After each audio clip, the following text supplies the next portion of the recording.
ಎಲ್ಲಿಗೋಯ್ತಾ ಇದೀವಮ್ಮ? ಅದೇ ಎಲ್ಲಿಗೋಯ್ತಿದ್ದೀವಿ ಅಲ್ಲಿ? ಅದೇ ಎಂತಕ್ಕೆ? ಅದೇ ಎಂತಕ್ಕೆ ಸುಮ್ಮನೆ ಅದೇ ಎಂತಕ್ಕೆ ಡಿಮಾರ್ಟ್ಗೆ ಹೋಗಕ್ಕಾ? ಇನ್ನೇನು ಡಿಮಾರ್ಟ್ಗೆ ಹೋಗೋಕ್ಕೆ, ಕಾರ್ ಸರ್ವಿಸ್ ಮಾಡ್ಸೋಕ್ಕೆ ಅಷ್ಟೇ. ಇನ್ನೇನಮ್ಮ? ಇನ್ನೇನು?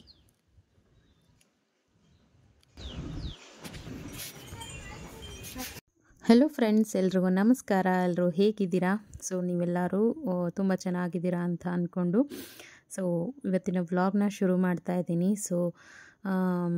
ಇವತ್ತಿನ ವ್ಲಾಗಲ್ಲಿ ಸ್ಯಾಟರ್ಡೇ ವ್ಲಾಗ್ ಆಗಿರುತ್ತೆ. ಶನಿವಾರ ಹನುಮ ಜಯಂತಿ ಆದಮೇಲೆ ಮಾಡ್ತಾ ಇರೋವಂಥ ವ್ಲಾಗ್ ಇದು. ಶುಕ್ರವಾರ ಹನುಮ ಜಯಂತಿ ಇತ್ತು. ಶುಕ್ರವಾರ ಡ್ಯೂಟಿ ಇದ್ದಿದ್ದರಿಂದ ಹೋಗೋಕ್ಕಾಗಿರಲಿಲ್ಲ ದೇವಸ್ಥಾನಕ್ಕೆ.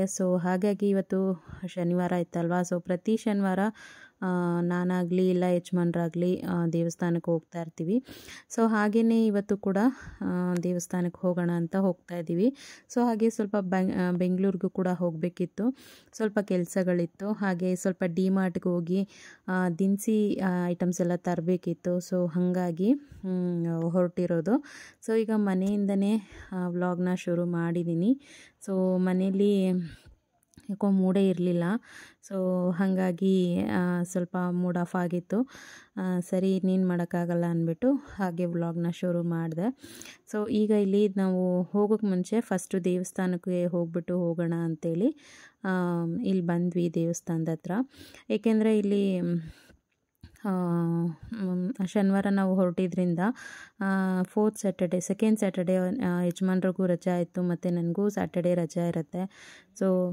ಹಾಗಾಗಿ ನನ್ನ ಮಗನಿಗೂ ಕೂಡ ಸ್ಕೂಲ್ ಇತ್ತು. ಅವನಿಗೆ ಸ್ಕೂಲು ಆಫ್ ಡೇ ಇದ್ದಿದ್ದರಿಂದ ಅವನಿಗೆ ಲೀವ್ ಹಾಕಿಸ್ಬಿಟ್ಟು ಕರ್ಕೊಂಡು ಹೋಗ್ತಾ ಇರೋದು.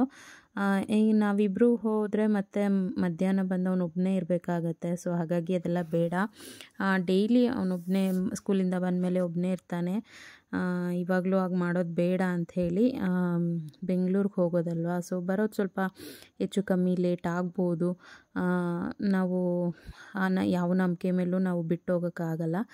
ಹಾಗಾಗಿ ನಾನು ಸ್ಕೂಲ್ಗೆ ರಜಾ ಹಾಕಿಸ್ಬಿಟ್ಟು ಕರ್ಕೊಂಡು ಹೋಗ್ತಾ ಇದ್ದೀವಿ. ಇಲ್ಲಿ ಬಂದು ದೇವಸ್ಥಾನಕ್ಕೆ ತುಂಬ ಚೆನ್ನಾಗಿ ಹನುಮ ಜಯಂತಿನ ಆಚರಿಸ್ತಾರೆ. ಇಲ್ಲಿ ದೇವಸ್ಥಾನದಲ್ಲಿ ಆಂಜನೇಯ ಸ್ವಾಮಿ ದರ್ಶನ ಪಡ್ಕೊಂಡು ಹಾಗೆ ಎಳ್ಬತ್ತಿ ಎಲ್ಲ ಹಚ್ಚೋದಿತ್ತು. ಶನಿವಾರ ನಾವು ಎಳ್ಬತ್ತಿ ಕೂಡ ಹಚ್ತೀವಿ. ಎಳ್ಬತ್ತಿ ಎಲ್ಲ ಹಚ್ಕೊಂಡು ಹಾಗೆ ಪೂಜೆ ಮಹಾಮಂಗಳಾರತಿ ಎಲ್ಲ ತಗೊಂಡು ಮತ್ತು ನೆಕ್ಸ್ಟು ನಾವು ಬೆಂಗಳೂರು ಕಡೆಗೆ ಹೊರಟ್ವಿ. ಇಲ್ಲಿ ಏನಂದರೆ ಹನುಮ ಜಯಂತಿ ದಿನ ತುಂಬ ಚೆನ್ನಾಗಿ ವಿಜೃಂಭಣೆಯಿಂದ ಹೋಮ ಎಲ್ಲ ಮಾಡಿ ತುಂಬ ಚೆನ್ನಾಗಿ ಮಾಡ್ತಾರೆ. ನಂಗೆ ತುಂಬ ಇಷ್ಟ. ಬಟ್ ಈ ವರ್ಷ ನಾನು ಮಿಸ್ ಮಾಡಿಕೊಂಡೆ ಅಂತ ನನಗೆ ಒಂಥರ ಬೇಜಾರಾಗ್ತಿದೆ. ಏಕೆಂದರೆ ಪ್ರತಿ 2 ವರ್ಷವೂ ಕೂಡ ಹೋಗಿದ್ದೆ. ಈ ವರ್ಷ ಹೋಗೋಕ್ಕಾಗಲಿಲ್ಲ, ಡ್ಯೂಟಿ ಇದ್ದಿದ್ದ ಕಾರಣ. ಪರವಾಗಿಲ್ಲ ಅಂಥೇಳಿ ನೆಕ್ಸ್ಟ್ ಡೇ ಹೋಗಿ ಈಗ ಬೆಂಗಳೂರು ಕಡೆ ಬಂದ್ವಿ.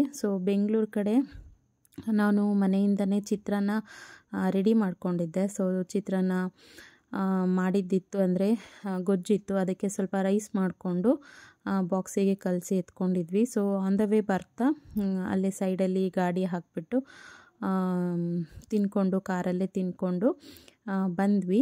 ಯಾಕೆಂದರೆ ಮಧ್ಯಾಹ್ನನೂ ಹೋಟೆಲಲ್ಲಿ ತಿನ್ನೋದ್ರಿಂದ ಮತ್ತು 2 ಟೈಮು ಹೋಟೆಲ್ ಆಗಿಬಿಡತ್ತೆ ಅಂಥೇಳಿ ಬೆಳಿಗ್ಗೆ ರೈಸ್ ಮಾಡಿಕೊಂಡು ಚಿತ್ರಾನ್ನ ಕಲಿಸ್ಕೊಂಡು ಎತ್ಕೊಂಡು ಬಂದಿದ್ವಿ.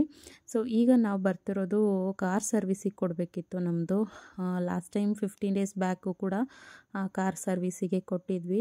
ಅದೇನೋ ಅವರು ಸರಿಯಾಗಿ ಸರ್ವಿಸ್ ಮಾಡಿರಲಿಲ್ಲ, ತುಂಬ ವರ್ಸ್ಟಾಗಿ ಸರ್ವಿಸ್ ಮಾಡಿದರು.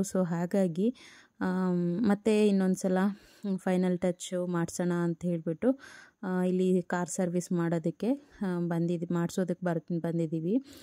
ನಾವು ಬಂದಿರೋದು ಇಲ್ಲಿ ಟೊಯೋಟೋ ಶೋರೂಮು, ತಲಗಟ್ಪುರದ ಹತ್ರ, ತಲಗಟ್ಪುರ ಮೆಟ್ರೋ ಸ್ಟೇಷನ್ ಹತ್ರ ಇರುವಂಥ ಬೆಂಗಳೂರಿಗೆ ಶೋರೂಮು. ಕಾರು ಸ್ವಲ್ಪ ಸರ್ವಿಸಿಗೆ ಕೊಡಬೇಕಿತ್ತು. ಲಾಸ್ಟು 15 ಡೇಸ್ ಬ್ಯಾಕು ಸರ್ವಿಸಿಗೆ ಕೊಟ್ಟಿದ್ವಿ. ಬಟ್ ಇನ್ನೂ ಒಂದು ಸಣ್ಣ ಪುಟ್ಟ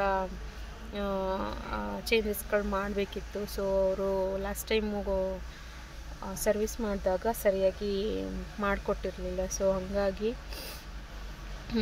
ಸರ್ವಿಸ್ನ ಇವಾಗ ಮತ್ತೆ ಏನೇನು ಫಾಲ್ಟ್ ಇದೆ ಸೊ ಅದನ್ನೆಲ್ಲ ಸರ್ವಿಸ್ ಮಾಡ್ಸೋಕ್ಕೆ ಅಂತ ಬಂದಿರೋದು. ಇಲ್ಲಿ ಗಾಡಿ ಬಿಟ್ಟು ಆನಂತರ ಅಲ್ಲಿ ಸ್ವಲ್ಪ ಡಿಮಾರ್ಟ್ಗೆ ಹೋಗಿ ಏನೇನು ನಮ್ಮ ದಿನಸಿ ಏನಾರು ಬೇಕು ಮನೆಗೆ, ಸೊ ಅದನ್ನೆಲ್ಲ ತೊಗೊಂಡು ಬರೋಣ ಅಂತ ಬಂದಿದ್ದೀನಿ. ಸೊ ಇಲ್ಲಿದ್ದೀವಿ ಟೊಯೋಟೋ ಶೋರೂಮಲ್ಲಿ ಬಂದಿದ್ದೀವಿ. ಸೊ ಇನ್ನು ಗಾಡಿ ಅವ್ರು ತೊಗೊಂಡಿಲ್ಲ, ಯಜಮಾನ್ರು ಒಳಗಡೆ ಹೋಗಿದ್ದಾರೆ ಇನ್ಫಾರ್ಮ್ ಮಾಡೋಕ್ಕೆ. ಸೊ ಅಲ್ಲೇ ಬರ್ತಾ ಮನೆಯಿಂದನೇ ಚಿತ್ರಾನ್ನ ತೊಗೊಂಡು ಬಂದಿದ್ವಿ. ಬೆಳಗ್ಗೆ ಚಿತ್ರಾನ್ನ ಮಾಡಿದ್ವಿ, ಸೊ ಅದನ್ನೇ ತೊಗೊಂಬಂದ್ವಿ. ಮಧ್ಯ ರೋಡಲ್ಲಿ ಬರ್ತಾ ತಿನ್ಕೊಂಡು ಬಂದ್ವಿ. ದೇವಸ್ಥಾನಕ್ಕೆ ಹೋಗ್ಬಿಟ್ಟು ಇವತ್ತು ಶನಿವಾರ, ಸೊ ನಿನ್ನೆ ಹನುಮ ಜಯಂತಿ ಇದ್ದಿದ್ದರಿಂದ ಹನುಮ ಜಯಂತಿಗೆ ನಾನು ಹೋಗೋಕ್ಕಾಗಿರಲಿಲ್ಲ.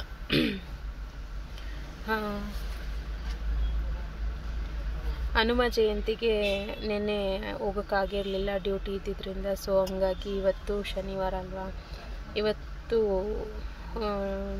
ದೇವಸ್ಥಾನಕ್ಕೆ ಹೋಗಿ ಸೀದಾ ಹಿಂಗೆ ಬಂದ್ವಿ. ಸೊ ಬರ್ತಾ ದಾರಿಯಲ್ಲಿ ಮನೇಲೇ ಚಿತ್ರಾನ್ನ ತಂದಿದ್ವಲ್ಲ, ಸೊ ಅದನ್ನು ತಿಂದ್ಕೊಂಡು ಈಗ ಬಂದಿದ್ದೀವಿ. ಇದು ಶೋರೂಮ್ ಬಂದು ತಲಘಟ್ಪುರದ ಹತ್ರ ಇರೋದು. ಸೊ ಬೆಂಗಳೂರು ತಲಘಟ್ಪುರದ ಹತ್ರ. ಸೊ ನಾವು ಇವಾಗ ಬಂದಿರೋವಂಥದ್ದು, ನಾನು ಇವಾಗ ಬಂದಿರೋದು ಡಿಮಾರ್ಟ್ಗೆ ಹೋಗೋದು, ಬೈನ್ಪಾಳ್ಯದಲ್ಲಿ ಇರೋವಂಥ ಡಿಮಾರ್ಟು. ಸೊ ಅಲ್ಲಿ ತುಂಬ ಚೆನ್ನಾಗಿರುತ್ತೆ, ನೋಡೋಣ ವಿಡಿಯೋ ಮಾಡ್ತೀನಿ ಅಲ್ಲೂ. ಸೊ ಬನ್ನಿ ಹಾಗಿದ್ರೆ ಹೋಗೋಣ. ಸೊ ಹಾಗೆ ಅಲ್ಲಿ ಗಾಡಿನ ಸರ್ವಿಸಿಗೆ ಬಿಟ್ಬಿಟ್ಟು ಮತ್ತು ಅಲ್ಲೇ ಒಂದು ಟೀ ಎಲ್ಲ ಕುಡ್ಕೊಂಡು ಈಗ ಪಾಳ್ಯದಲ್ಲಿರುವಂಥ ಡಿಮಾರ್ಟಿಗೆ ಬಂದಿದ್ದೀವಿ. ಸೊ ಇಲ್ಲಿ ನಿಜವಾಗ್ಲೂ ಹೇಳಬೇಕು ಅಂದರೆ ತುಂಬ ಆಫರ್ಗಳಿರುತ್ತೆ, ಕಡಿಮೆ ಪ್ರೈಸ್ಗೆ ಆಫರ್ಗಳಿರುತ್ತೆ. ಸೊ ಇವತ್ತಂತೂ ಸ್ಯಾಟರ್ಡೇ ಆಗಿರೋದ್ರಿಂದ ಸಿಕ್ಕಾಬಟ್ಟೆ ಜನ ಫುಲ್ಲು ರಶ್ ಇದ್ದರು. ಸೊ ನಿಜವಾಗ್ಲೂ ಓಡಾಡೋಕ್ಕೆ ಕೂಡ ಜಾಗ ಆಗ್ತಿರ್ಲಿಲ್ಲ, ಸೊ ಅಷ್ಟು ರಶ್ ಇದ್ದರು. ಸೊ ತುಂಬಾ ಗಜಿಬಿಜಿ ಅಂತಲೇ ಹೇಳ್ಬೋದು, ಏಕೆಂದರೆ ಸೆಕೆಂಡ್ ಸ್ಯಾಟರ್ಡೇ ಎಲ್ರಿಗೂ ರಜಾ ಇರುತ್ತೆ.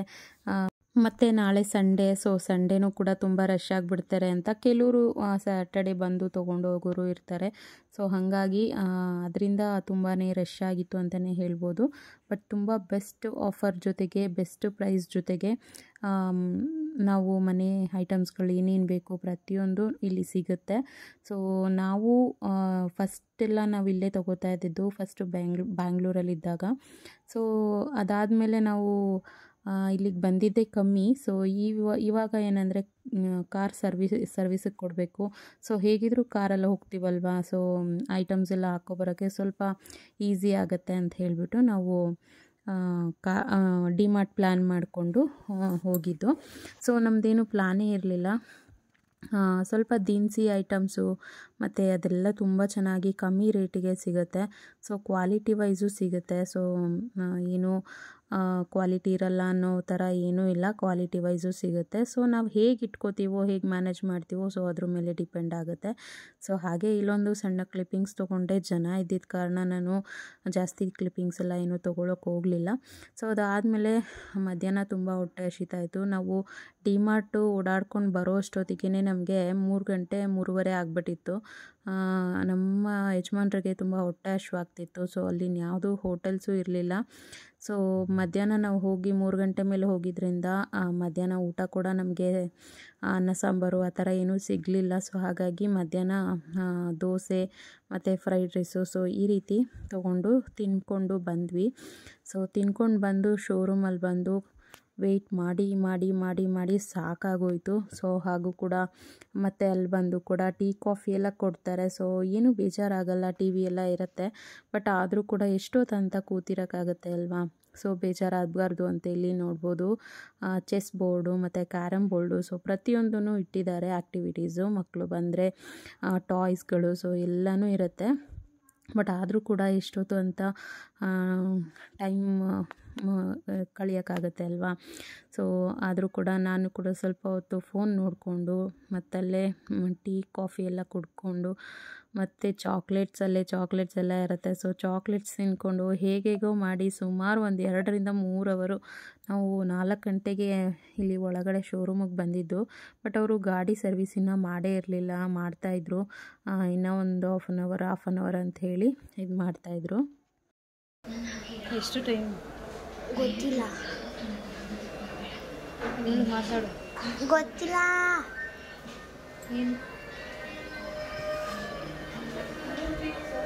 ಏನಾಗುತ್ತೆ? ಏನಾಗುತ್ತೆ? ಅದೇನೋ ಡಂಪರ್ ಬಿಚ್ಚೋಗೈತು ಅಂತ ಅದಕ್ಕೆ ಬಂದು. ಡಂಪರ್ ಅಲ್ಲ, bumper. Bumper not A dumper. Dumper ಅಂದ್ರೇನು? ಬಂಪರ್. ಡಂಪರ್ ಅಂದ್ರೇನು ಗೊತ್ತಿಲ್ಲ. ಸೊ ಅದಾದಮೇಲೆ ಮನೆಗೆ ಬಂದ್ವಿ. ಸೊ ಕಾರ್ ಕೊಟ್ಟರು. ಸೊ ಕಾರು ಬಂದು 7 ಗಂಟೆಗೆ ಕೊಟ್ಟರು. ಸೊ 7 ಗಂಟೆಗೆ ಕೊಟ್ಟರು. ಮತ್ತು ಅಲ್ಲಿಂದ ಬರಬೇಕಾದ್ರೆ ಅಮ್ಮ ಕೂಡ ಫೋನ್ ಮಾಡಿದ್ರು ಕಾರಲ್ಲಿ. ಸೊ ಹಂಗಾಗಿ ನಾನು ಯಾವುದೇ ವೀಡಿಯೋ ಮಾಡ್ಕೊಳಕ್ಕಾಗಲಿಲ್ಲ. ಸೊ ಸೀದಾ ಮನೆಗೆ ಬಂದು ಈಗ ಐಟಮ್ಸ್ಗಳೆಲ್ಲ ಅದ್ರ ಜಾಗಕ್ಕೆ ಸೇರಿಸ್ಬೇಕಲ್ವಾ. ಸೊ ಅದನ್ನು ಕೆಲಸ ಮಾಡ್ಕೋತಾ ಇದ್ದೀವಿ. ಸೊ ಅದಕ್ಕೂ ಮುಂಚೆ ಸ್ವಲ್ಪ ಏನೇನಾದ್ರು ಮಿಸ್ ಆಗಿದೆಯಾ, ನಾವು ತೊಗೊಂಡಿರೋದ್ರಲ್ಲಿ ಏನಾದ್ರು ಮಿಸ್ ಆಗಿದೆಯಾ, ಏನು ಮಿಸ್ ಆಗಿದೆ ಏನು ಅಂತ ಎಲ್ಲ ಕ್ಯಾಲ್ಕುಲೇಷನ್ ಹಾಕ್ಕೊಂಡು ಯಾವುದಾದ್ರೂ ಮಿಸ್ ಆಗಿದೆಯಾ, ಇಲ್ಲ ರೇಟ್ ಯಾವ್ದು ಮಿಸ್ ಆಗಿದೆ.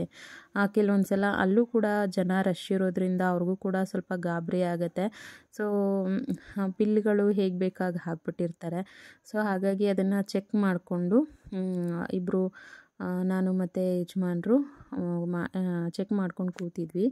ಸೊ ಹಾಗೆ ನನ್ನ ಮಗ ವಿಡಿಯೋ ಕೂಡ ಮಾಡ್ತಾಯಿದ್ದ. ಸೊ ಈಗ ಇದೆಲ್ಲ ಮುಗಿಸಿ ಎತ್ತಿಡೋ ಅಷ್ಟರಲ್ಲಿ ಆಲ್ಮೋಸ್ಟ್ ನಮಗೆ 10 ಗಂಟೆ ಆಯಿತು, 9:30 ಆಯಿತು ಅನ್ಕೋತೀನಿ. ಸೊ ಆಮೇಲೆ ಎದ್ದು ನಾನು ಅಡುಗೆ ಎಲ್ಲ ಮಾಡಿದೆ. ನಾವು ಬಂದಾಗ ಒಂದು 8 o'clock ಆಗಿತ್ತು ಅನ್ಕೋತೀನಿ. ಒಂದು 6:45ಗೆ ಗಾಡಿ ಕೊಟ್ಟಿದ್ದು. ಸೊ 8 o'clock ಆಗಿತ್ತು ನಾವು ಮನೆಗೆ ಬರೋ ಅಷ್ಟರಲ್ಲಿ. ಸೊ ಹಾಗಾಗಿ ಬಂದಿದ್ದ ತಕ್ಷಣ ಫಸ್ಟು ಇದೆಲ್ಲ ಎತ್ತಿಟ್ಬಿಡೋಣ ಅಂತ. ಏಕೆಂದರೆ ಮನೆ ಸ್ವಲ್ಪ ಐಟಮ್ಸ್ಗಳು ಜಾಸ್ತಿ ಮತ್ತು ಅಲ್ಲಲ್ಲೇ ಇಡೋಕ್ಕಾಗಲ್ಲ. ಹಾಗಾಗಿ ಎಲ್ಲ ಎತ್ತಿಟ್ಬಿಡೋಣ ಅಂಥೇಳಿ ಇವಾಗ ರೆಡಿ ಮಾಡ್ಕೋತಾ ಇದ್ದೀನಿ. ಸೊ ನಾನು ಆಲ್ಮೋಸ್ಟು ದಿನಸಿ ಎಲ್ಲ ಏನೇ ದಿನಸಿ ಮಿಕ್ಕಿದ್ರೂ ಕೂಡ ಸೊ ನಾನು ಜಾಸ್ತಿ ಫ್ರಿಜ್ಜಲ್ಲೇ ಇಡೋದು. ಸೊ ಯಾಕೆಂದರೆ ಬೇಗ ಕೆಡಲ್ಲ, ಅಂದರೆ ಹುಳ ಆಗೋದು ಆ ಥರ ಎಲ್ಲ ಏನೂ ಆಗಲ್ಲ. ಸೊ ಫ್ರಿಜ್ಜಲ್ಲಿಡೋದು ಬೆಸ್ಟ್ ಅಂತ ಹೇಳ್ಬೋದು. ಏಕೆಂದರೆ ಡಬ್ಬಗಳಲ್ಲಿ ಹುಳ ಬರುತ್ತೆ ಮತ್ತು ಬೇಗ ಬೂಸ್ಟ್ ಹಿಡಿಯುತ್ತೆ. ಸೊ ಇದೆಲ್ಲ ಪ್ರಾಬ್ಲಮ್ಸ್ಗಳಾಗತ್ತೆ. ಸೊ ಹಾಗಾಗಿ ನಾನು ಫ್ರಿಜ್ಜಲ್ಲಿ ಸ್ಟೋರ್ ಮಾಡಿ ಇಟ್ಕೋತೀನಿ. ಬೇಕಾದಾಗ ಇಟ್ಕೋಬೋದು. ಸೊ ಬೇಕಾದಾಗ ತೆಗೆದಿಟ್ಕೋಬೋದು. ಹಾಗಾಗಿ ಸೊ ಹೀಗೆ ಎಲ್ಲನೂ ಕ್ಯಾಲ್ಕುಲೇಷನ್ ಮಾಡ್ತಾ ಸೊ ಆದರೂ ಕೂಡ ಅದರಲ್ಲಿ ಒಂದು ಶೆಲ್ ತೊಗೊಂಡಿದ್ವಿ, ಒಂದು ಶೀಟ್ ಫುಲ್ಲು ಶೆಲ್ ತೊಗೊಂಡಿದ್ವಿ. ಸೊ ಅದನ್ನು ಅಲ್ಲೇ ಮಿಸ್ ಆಗಿ ಬಿಟ್ಟು ಬಂದಿದ್ವಿ. ಸೊ ಅದ್ರ ಬಗ್ಗೆನೇ ಡಿಸ್ಕಷನ್ ಮಾಡ್ತಾಯಿದ್ದೀವಿ. ಸೊ ಅದರ ಬಗ್ಗೆನೇ ಡಿಸ್ಕಷನ್, ನೀನು ತೊಗೋಬೇಕಿತ್ತು, ನಾನು ತೊಗೋಬೇಕಿತ್ತು ಅಂತ ಡಿಸ್ಕಷನ್ ನಡೀತಾನೇ ಇದೆ. ಸೊ ಆಮೇಲೆ ನನ್ನ ಮಗ ಸ್ವಲ್ಪ ಕ್ಲಾರಿಟಿ ಕೊಟ್ಟ ಅದಕ್ಕೆ. ಸೊ ಆವಾಗ ನಮ್ಮ ಮನೆಯವರು ಸ್ವಲ್ಪ ಸುಮ್ಮನಾದರು. ಸೊ ಹೀಗೆ ನಡೀತಾ ಇರತ್ತೆ ಮನೆಗಳಲ್ಲಿ ಈ ರೀತಿ ಎಲ್ಲದನ್ನು ಮಾಡಿಕೊಂಡು. ಸೊ ಇವತ್ತು ಒಂದು ವ್ಲಾಗ್ ಮಾಡೋಣ ಅಂಥೇಳಿ ಬೆಳಗ್ಗಿಂದ ಸಂಜೆವರೆಗೂ ನಾವು ಏನೇನೆಲ್ಲ ಮಾಡಿದ್ವಿ ಸೊ ಅದನ್ನೆಲ್ಲ ನಾನು ನಿಮ್ಮ ಜೊತೆ ಶೇರ್ ಮಾಡ್ಕೊಂಡಿದ್ದೀನಿ. ಸೊ ಹಾಗೆ ಯಾರೆಲ್ಲ ಹೊಸದಾಗಿ ನನ್ನ ಚಾನಲ್ನ ನೋಡ್ತಾ ಇದ್ದೀರೋ ದಯವಿಟ್ಟು ಸಬ್ಸ್ಕ್ರೈಬ್ ಮಾಡ್ಕೊಂಡು ನೋಡಿ. ವಿಡಿಯೋ ಇಷ್ಟ ಆದರೆ ಪ್ಲೀಸ್ ಒಂದು ಲೈಕ್, ಶೇರ್, ಕಮೆಂಟ್ ಮಾಡೋದನ್ನು ಮರಿಬೇಡಿ. ಸೊ ನಿಮ್ಮೆಲ್ಲರ ಒಂದು ಕಮೆಂಟ್ ಮತ್ತು ನಿಮ್ಮ ಒಂದು ರಿಯಾಕ್ಷನ್ಗೋಸ್ಕರ ನಾನು ಕೂಡ ವೆಯ್ಟ್ ಮಾಡ್ತಿರ್ತೀನಿ. ಸೊ ನಿಮ್ಮೆಲ್ಲರ ಒಂದು ಪ್ರೀತಿ ವಿಶ್ವಾಸನ ಗಳಿಸ್ಬೇಕು ಅಂದ್ಕೊಂಡು ಕೂಡ ಇದ್ದೀನಿ. ಸೊ ಪ್ಲೀಸ್ ಸಪೋರ್ಟ್ ಮಾಡಿ. ಹಾಗೆ ಹೊಸ್ದಾಗಿ ನೋಡ್ತಾ ಇರೋರು ದಯವಿಟ್ಟು ಸಬ್ಸ್ಕ್ರೈಬ್ ಮಾಡಿಕೊಂಡು ನೋಡಿ ಅಂತ ಕೇಳ್ಕೊತಾ ಇದ್ದೀನಿ. ಸೊ ನೋಡ್ಬೋದು ಆಲ್ಮೋಸ್ಟು ಐಟಮ್ಸ್ಗಳೆಲ್ಲ ಲೆಕ್ಕ ಹಾಕಿದ್ದಾಯಿತು. ಹಾಗೆ ಈಗ ಇನ್ನೊಂದು ಸ್ವಲ್ಪ ಬಟ್ಟೆಗಳು ಇದ್ದಾವೆ ಮತ್ತು ಮಿಷಿನ್ಗೆ ಹಾಕ್ಬಿಟ್ಟು ಬೆಳಗ್ಗೆ ಒಣಗಾಕಿದ್ವಿ. ಸೊ ಅದು ಕೂಡ ಇವಾಗ ಬರೋ ಅಷ್ಟರಲ್ಲಿ ಎಲ್ಲ ಕೋಲ್ಡ್ ಆಗಿಬಿಟ್ಟಿದೆ, ಹಿಮ ಬಿದ್ದು. ಸೊ ಅದನ್ನು ತೊಗೊಳಕ್ಕಾಗಲಿಲ್ಲ. ಸೊ ಬೆಳಗ್ಗೆ ಇನ್ನು ಸ್ವಲ್ಪ ಬಿಸಿಲು ಬಂದಮೇಲೆ ಬಿಸಿಲಲ್ಲಿ ಚೆನ್ನಾಗಿ ಒಣಗಿದ್ಮೇಲೆ ತೊಗೋಬೇಕು. ಸೊ ಆನಂತರ ಎಲ್ಲ ಐಟಮ್ಸ್ ಎಲ್ಲ ಎತ್ತಿಟ್ಟು ಆನಂತರ ಸ್ವಲ್ಪ ಅನ್ನ ರಸಮ್ ಮಾಡ್ಕೊಂಡ್ವಿ. ಸೊ ಅರ್ಜೆಂಟು ಆಲ್ಮೋಸ್ಟ್ 9 ಗಂಟೆ ಆಗಿಬಿಟ್ಟಿತ್ತು. ಸೊ 9 ಗಂಟೆ ಮೇಲೆ ಸ್ವಲ್ಪ ರೈಸ್ ಮಾಡಿ ರಸಮ್ ಮಾಡಿ ಊಟಕ್ಕೆ ಹಾಕ್ಕೊಟ್ಟೆ. ರಸಮ್ ಮಾತ್ರ ತುಂಬ ಚೆನ್ನಾಗಿ ಬಂದಿತ್ತು. ಸೊ ನಾವು ಟೈಮ್ ಕೊಟ್ಟು ಮಾಡಿದಾಗ ಅಡುಗೆಗಳು ಅಷ್ಟು ರುಚಿ ಕೊಡಲ್ಲ. ಸೊ ಅರ್ಜೆಂಟಲ್ಲಿ ಏನೋ ಒಂದು ಮಾಡ್ತೀವಿ ಅಲ್ವಾ, ಸೊ ಅದು ತುಂಬ ರುಚಿ ಕೊಡುತ್ತೆ. ಸೊ ಹಾಗೆ ಅಡುಗೆ ಮನೆಯೂ ಕೂಡ ಎಲ್ಲ ಕ್ಲೀನ್ ಮಾಡ್ಕೋಬೇಕು. ಸೊ ಹಾಗೆ ಸ್ನೇಹಿತರೆ, ಈ ವಿಡಿಯೋನ ನಾನು ಇಲ್ಲಿಗೆ ಎಂಡ್ ಮಾಡ್ತೀನಿ. ಸೊ ಈ ವಿಡಿಯೋ ನಿಮಗೇನಾದರೂ ಸ್ವಲ್ಪನಾದರೂ ಇಷ್ಟ ಆಗಿದರೆ ಪ್ಲೀಸ್ ಒಂದೇ ಒಂದು ಲೈಕ್, ಶೇರ್, ಕಮೆಂಟ್ ಮಾಡಿ ಇನ್ನಷ್ಟು ಜನರಿಗೆ ಶೇರ್ ಮಾಡಿ ಸಪೋರ್ಟ್ ಮಾಡಿ ಅಂತ ಕೇಳ್ಕೊತಾ ಇದ್ದೀನಿ. ಹಾಗಿದ್ರೆ ಬರಲಾ, ಬಾಯ್, ಥ್ಯಾಂಕ್ ಯು.